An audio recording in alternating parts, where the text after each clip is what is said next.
person, then you're going to have a very good business process. But if that person leaves, then somebody is not good taking over that process, then you end up having a very bad productivity, very bad performance, because we are depending on a person. So because of that, the automation part, the online part, this is a very important initiative in knowledge management, because sometimes people don't realize that the business process is part of their knowledge. When we see some of the KM models in journals, they are missing this part, the business process. So what we are doing, basically, we are codifying our business process through the integrated enterprise-wide application and transferred through reporting and data mining engine. For example, don't see the figures. The figures is not the right figures. Okay, for example, we're having this type of reports. We're having this type of reports presented during the management meeting. But only maybe the finance director or the accountants know how to interpret these reports. So to make it as a knowledge management system, you have to add the interpretation of the reports. Means that you have to include the process of thinking inside the system, which we are lacking of right now. Our system just at the level of information, not up to the knowledge, because we depend on the knowledge workers. Even though I just said just now, we still need a person, but as much as possible, we want to transfer the way of thinking process to the systems, so that we don't really depend 100% on them. So what we can do to upgrade our IT system currently to become the knowledge management systems is to include the interpretation of all the reports.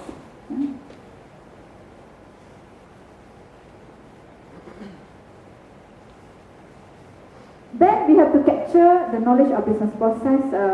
Before this, we have ETQO. So we capture, besides automate all the business process, we also basically capture all the documents of the business process, including ISO documents. So, for example, we have all the business process documents updated, and have a versioning control from time to time. And another initiative or approach that we can do is to manage the documents through the file banks, document banks. For example, we have to have the virtual directory, virtual filing systems. I believe all of us already have this. Minutes. This is all the application that must be developed to support, to capture and to manage the digital documents. Minutes in digital documents.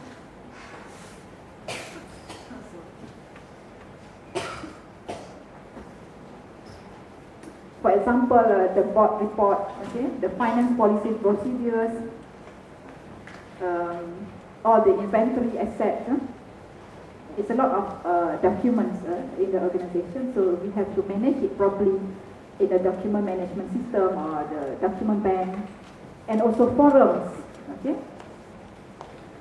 Forum must be managed so that the gist of the forums or the opinions, the suggestion in the forums must be translated into the proposal to the top management.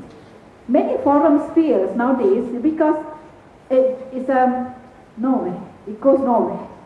People start giving the opinions, giving the suggestion, but it's not going to the top management. So because of that, it must be included in the codifying process to codify all these forums, these suggestions, and so on, and convert it into the proposal to the top management. Then, for example, meeting minutes. You must have e-meeting systems. I believe UKM IT have meeting systems, but it must be included with the decision and action registry for lesson learned and knowledge search. Sometimes we make decision 3 years ago, the same case, but we don't have the knowledge, we don't have all the records, and we face the same problem, so we forget about what actually the decision that we made before. Yeah? So because of this, we repeat the mistake again. Yeah? We waste our time of thinking again. Yeah? So some of the just keep the minutes, but we don't manage the decision. We don't manage the action, registry or banks. Okay, managing intellectual discourse through e-forums. So e-forums must include e-forum resolution, as I just stated just now, for management decision and action. Then they become the knowledge management system. Capturing, sharing, teaching and learning materials through e-learning. So our e-learning system should include meta notes or description about the notes for knowledge discovery. Without these meta notes, every lecturer will start doing their own notes, even though they are teaching the same subject with other lecturers, because there's no way they can search the similar notes inside the database or inside our file systems, because we don't have the keywords, we don't have the synopses of the notes.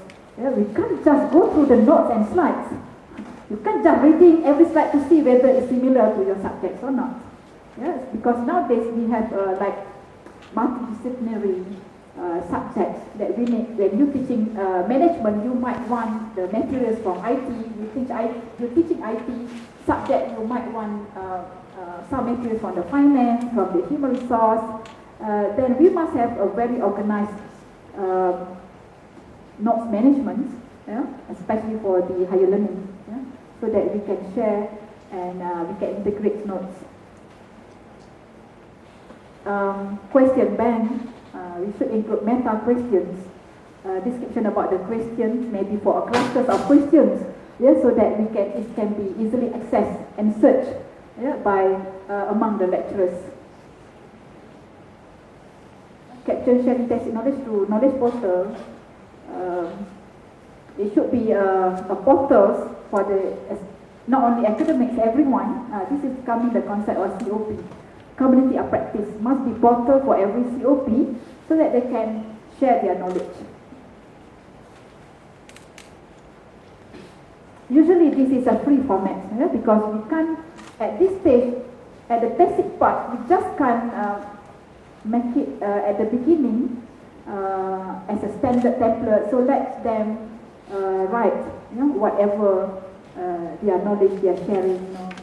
Because from my own experience, when we actually start encouraging people to write articles, and then we give them templates, standards, procedures how to write, they will never write. Especially for the practice.